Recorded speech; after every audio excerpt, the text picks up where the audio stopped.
Hello, everybody. Welcome back to Sounds of the Valley. I'm your host, Nathan Blaser. Tonight, I have some very special guests with me. I have the Tyler Lustek Confluence. Tyler Lustek, if you might remember, was on an earlier episode of Sounds with Duo Vivace. Today, he is back again with a quintet for some wonderful jazz pieces.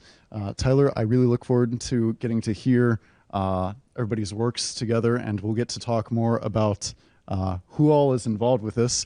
Some of you might be recognizing some very familiar faces from some people who are very well known around town and get a whole lot of gigs. So very much looking forward to hearing all. Not get out of your way right now.